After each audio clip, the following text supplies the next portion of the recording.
પાટણ જિલ્લાના હારીજ નગરમાં ભગવાન શ્રી રામની ભવ્ય શોભાયાત્રા નીકળી।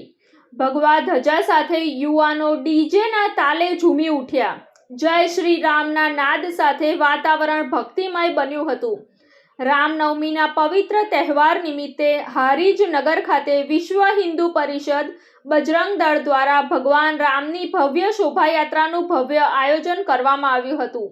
હારીજ ગામ તળાવ ખાતે આવેલ રામજી મંદિરથી ભગવાન શ્રી રામની આરતી પૂજા અર્ચના કરી ભગવાનની પ્રતિમાને રથમાં બિરાજમાન કરી શોભાયાત્રાનું પ્રસ્થાન કરવામાં આવ્યું હતું। ભગવાન શ્રી રામની શોભાયાત્રામાં સાધુ સંતો સહિત મોટી સંખ્યામાં નગરજનો જોડાયા હતા। યુવાનો હાથમાં ભગવા ધજા સાથે ડીજેના તાલે ઝૂમી ઉઠ્યા હતા તો નાના બાળકોએ અવનવી વેશભૂષા સાથે આકર્ષણ જમાવ્યું હતું। દુર્ગા વાહિની બહેનોએ તલવારબાજી સહિત કરતબો યોજી લોકોને મંત્રમુગ્ધ કર્યા હતા અને શોભાયાત્રામાં સેવાભાવી સંગઠનો દ્વારા ગોગા મહારાજ મંદિર, Jalian society, Vishnu party plot, state bank road સહિતના વિસ્તારોમાં ઠંડા પાણી, શરબત, છાસની સેવા આપી હતી।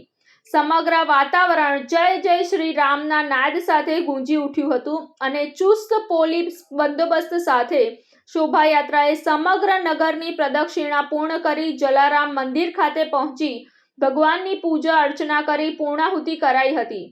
રિપોર્ટ અનિલ રામાનુજ સાથે સંજીવ રાજપૂત, TV9 ગુજરાત, રાધનપુર। જોતા રહો TV9 ગુજરાત, નિર્ભય, નિષ્પક્ષ, નિરંતર।